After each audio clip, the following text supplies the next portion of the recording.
Welcome back here on Sports Talk Chicago. Joey Christopoulos filling in for John Zaglul, giving out a shout out to our producer John Meadows, working hard behind the scenes every single day. I really appreciate his support and his work, especially on the back end. If you missed it at the top of the episode, we got some great news. We're going to be featured on WLS, Legacy AM radio station, coming up on Saturdays. Make sure you tune in for that. More details coming there.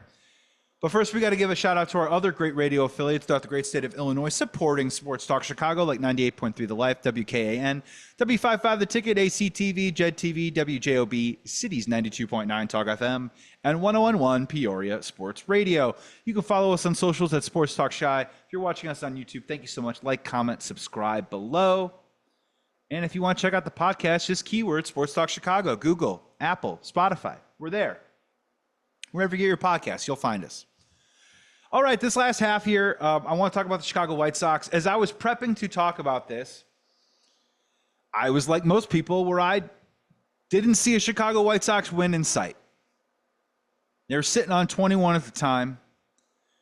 As of this taping right now, which is on a Wednesday, they beat the Oakland A's last night 5-1. They were also winning in the 8th inning, I believe, 2-0 over the Oakland A's. So they're looking for 2 in a row. And folks, just so you know, if they get to 3, that's called a winning streak. It has been done before.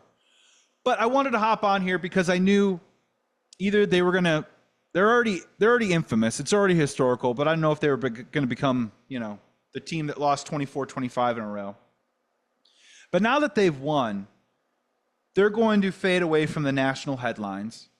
And I think that even in a local level, there might be a certain percentage of Chicago sports fans that may put them on the back burner. And they're going to fade back into obscurity again. And they might tack on another 15-game losing streak, and who knows what happens. I mean, it probably will ratchet up again. When they get to that 105, 110 loss mark, that's when we're going to start looking at it and being like, are they going to get to that historical mark set by the Mets? I'm sorry, I don't have it in front of me. It's like in the 120s, or maybe it is 120 exactly, losses in a season. So I don't really want to let this go, though. Here's the most important thing. Chicago sports fans, even if you're a Cubs fan, even if you're a White Sox fan, especially if you're a White Sox fan, you can't let this go. You have to keep pushing. Now, I've done my rants, right? And I've done my yelling about the White Sox already 2 or 3 times this year. So you have to ask yourself, how many times are you going to do it? And I won't let myself fall into a state of apathy. We can't. We have to keep pushing on these concepts and break these myths about the Chicago White Sox and what's going on. And I want to talk about Jerry Reinsdorf for a little bit. Now, when we talk about Jerry, it's always important to approach this from both sides, because recency bias, you can easily make a case that he's been one of more of the detrimental figures, easily one of the worst owners in Chicago sports over the last 15 years. Easy. And yet he does have a track record that is worth mentioning, right? Of course, the owner of the Chicago Bulls bought the team in '85, 1 year after MJ was drafted, and that team produced 6 Chicago Bulls championships. Let's be very fair. MJ had a lot to do with that, right? But he owned the team at the time, and we've all seen The Last Dance, and we all have our criticisms, but you can't take away the 6 titles. Okay. When you're talking about the Chicago White Sox specifically, let's start there. 2005 World Series for the White Sox was one of the funnest baseball seasons of my lifetime. I think one of the great debates is who would win in a 7-game series, the 2005 White Sox versus the 2016 Cubs. Man, that's a great debate. I'd love to have that one day. And I think that postseason, that White Sox playoff team, I think that's one of, if not, the greatest postseason runs we've ever seen in baseball history. And when you talk about the White Sox, and let's just start from me when I was growing up. I'm born in 1984, so I started falling in love with the White Sox around 89, 90. And from that point all the way up to this point, the Chicago White Sox have always been a very competitive team. They had 5 winning seasons in the 1990s. They had 8 winning seasons from 2000 to 2010. Chicago Cubs can't really say that, right? Chicago Cubs have been flash up, flash down, go for it, fall just short. The best iteration has obviously been this 2015 to, I guess you could say 19 to 20, 2020, they did win the division, so 2015 to 2020. But 8 winning seasons for the Chicago White Sox in 2020, the Kenny Williams era. Most of that was Jerry Manuel and Ozzie Guillen. Since 2010, 14 seasons, they've had 4 winning campaigns. And you can easily point to Rebuild 1, which took many, many years, that finally culminated in the Chicago White Sox of a little bit of 2018, but mostly 19, 20, 21, and then obviously 500 baseball in 22. But the thing that really hurts about the Chicago White Sox is during that rebuild, and now we're on to our second rebuild, is that there have been 6 seasons of 88-plus losses. So when they capsize, when they go downhill, it gets ugly in a hurry.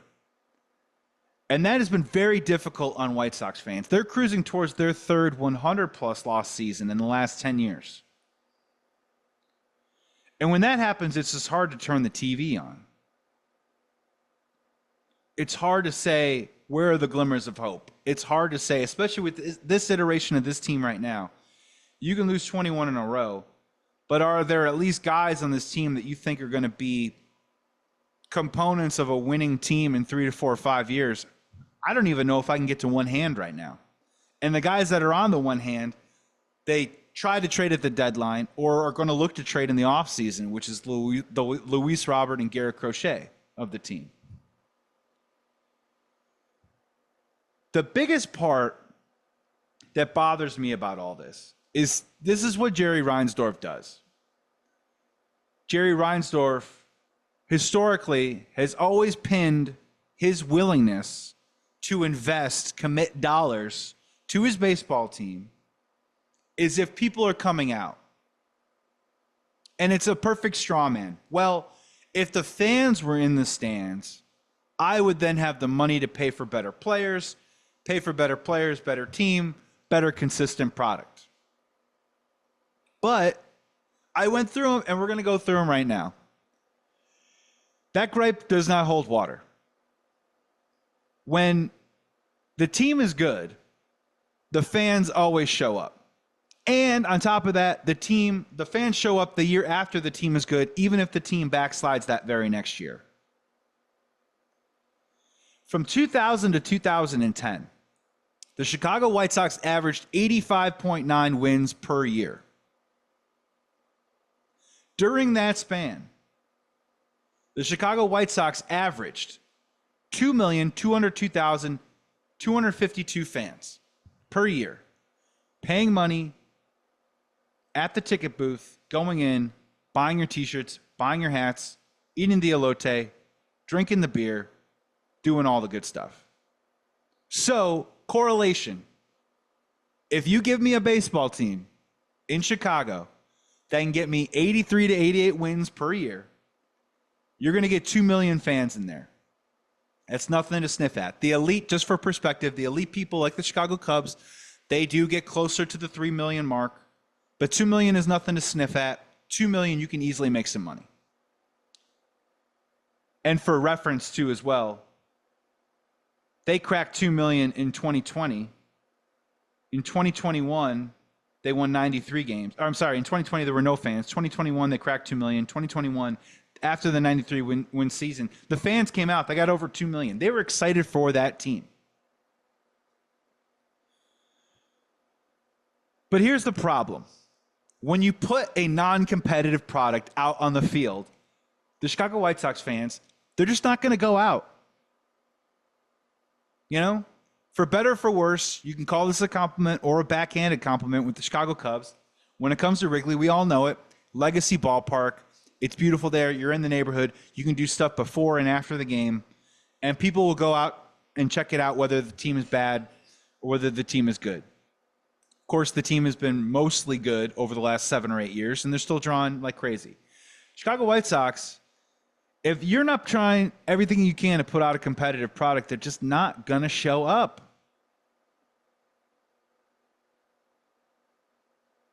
And when you tear this team down, so the first rebuild started in 2012, and in 2013, they lost 99 games. For 9 straight years, the White Sox did not bring in more than 1.6 million fans into their ballpark for 9 consecutive seasons. Never got over that mark, didn't even sniff 2 million. From 2003 to 2012, of course, the World Series is in there. But again, they kind of reconfigured the team. 2008 made the playoffs, made a run for it. And then 2010, 11, 12, look, Adam LaRoche, Jake Peavy, Adam Dunn, all that stuff. They tried, right? Sometimes it didn't work out. Sometimes it did. White Sox cleared 1.93 million fans each and every single one of those seasons through 2012.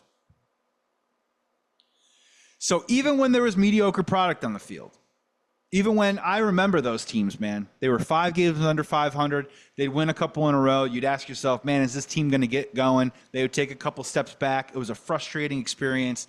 Some guys didn't live up to their baseball cards. Other dudes fell off the cliff. Cough, cough, Adam Dunn. It was a tough time. But during that era, White Sox fans came out and they supported. Jerry can't play that card during that time. Once they went through the rebuild and started over, attendance naturally went down, but again, it didn't creep back up as the team languished through this rebuild. And it's a tough game, right? Because I'm trying to find what are the outs here of the Chicago White Sox team. If you look at the farm system right now, they do have some arms that are going to come up. They're already up here in the system in some fashion. Kai Busch pitched the other night. Drew Thorpe has looked okay at times. I think he can be a piece moving forward. Will he replicate Dylan Cease? Probably not, but whatever. Conversation for a different time. They have some young arms, no Schultz, that are going to come up in the system. They've got a couple of bats. Edgar Caro, interesting catching piece. Corey Lee up with the team currently right now. They're trying to play some guys like Baldwin and Vargas, see if they can become something. I don't know if these guys are stars. And then we're still waiting on Colson Montgomery. That's got to happen sooner or later. But there isn't a ton coming through the system. So what do the White Sox do? They have to spend money. Sorry, Jerry. Sorry, man. It's got to happen. White Sox fans are not coming back out to the ballpark until you get us back up to at least 74, 75 wins a season. And I'm telling you, with this farm system right now, that ain't coming anytime soon. So this dude needs to spend some money. And here's the problem, right? He's spending it in other places. I'm not here to tell him what to do, right? I mean, he's an incredibly, when it comes to wealth, accruement, businessman, acuity in that realm, he's very brilliant. He's very smart. Dude was an accountant first, lawyer second, and then got involved in real estate. I mean, that's like a trifecta. And he's succeeded at all of them. So he knows numbers. He knows what he's doing. So he can't just play this card to White Sox fans. Oh, if you came out to the stadium, I'll spend some money. It's for different reasons. I mean, look around town at what he's doing. He got the rights to the Bulls, the Blackhawks, and obviously the White Sox, this new channel, that Stadium Sports Channel that's going to go up and running. He's hoping that might be a windfall for some money. Will he put it back into the team? I have my doubts. They have, as reported right now, a privately funded venture to build a lot of interesting things around United Center that I'm on board with. When we talk about all the great landmark places throughout Chicago, United Center is kind of tucked away in that corner. There's not a whole lot of reason to go and hang out in that area. But they're talking about, really building that thing out and making it more of something that you can go visit on as a Chicagoan, maybe do some festivals there. Who knows what they're planning on doing? They're saying privately funded right now, but they're hoping for that to have some money come in.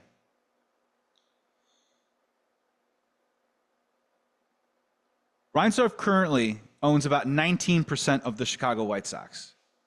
The rest of it is through, obviously, board members, shareholders, minority investors, on and on and on.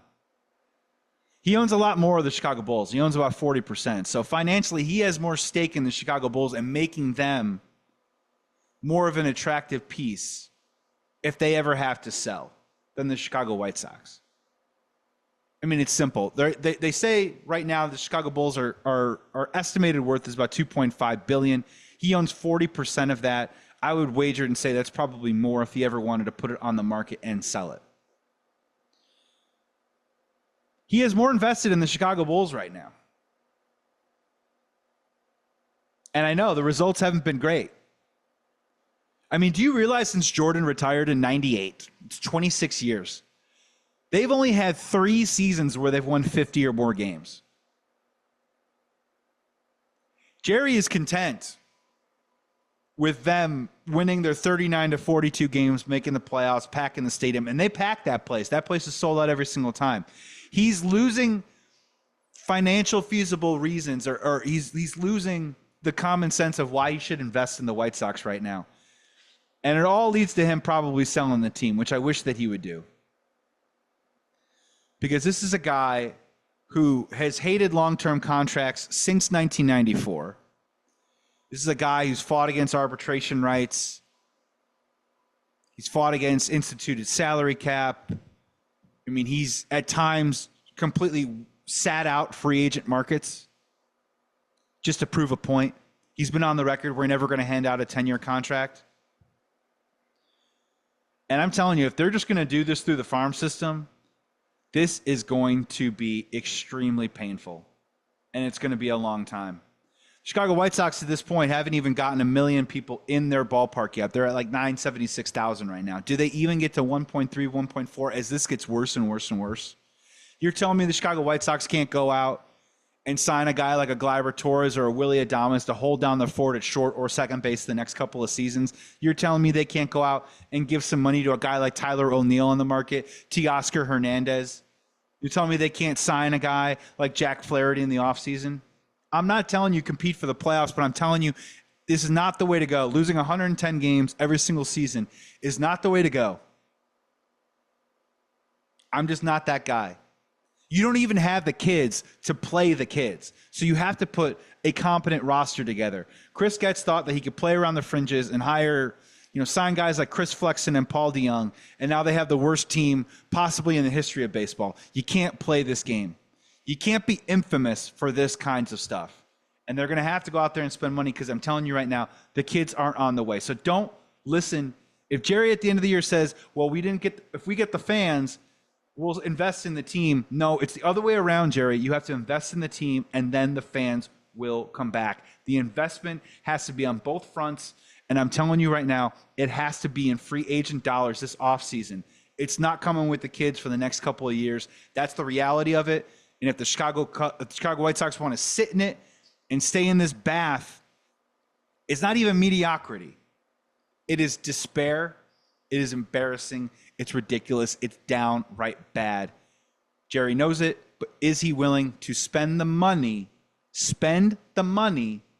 to bring this team, this franchise back up just a little bit so it can compete, let these kids come up in kind of a normal situation where these rookies don't have to be on ESPN as the national broadcast is talking about how many games they're losing in a row. Can they come up the right way and develop? And can you at least give something White Sox fans can cheer about, be optimistic about in the next couple of years where you give Chris Getz an opportunity to turn it around? Oh, I need a bath after that, or like just a huge foot-long sub. It's just hard to say. I'm a huge White Sox fan, and it's just hard to walk through it. And just because they've lost all those games in a row doesn't mean that we need to start not paying attention to the White Sox. We need to pay more attention to them now than ever heading into this offseason. That's going to do it for Sports Talk Chicago. We're going to get out of here. I want to thank John Zaghloul, as always, for letting me sub in for him this summer. He's the man. Greatly appreciate it. Thank you so much for watching on YouTube. Like, comment, please subscribe. Throw your question down below. Would love to see it. I will comment. I will respond.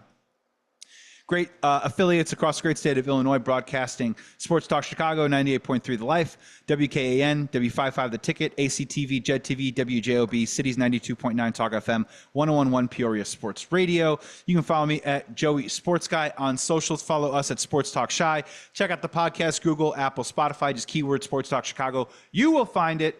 Thank you so much for tuning in. Great stuff on the way, you guys.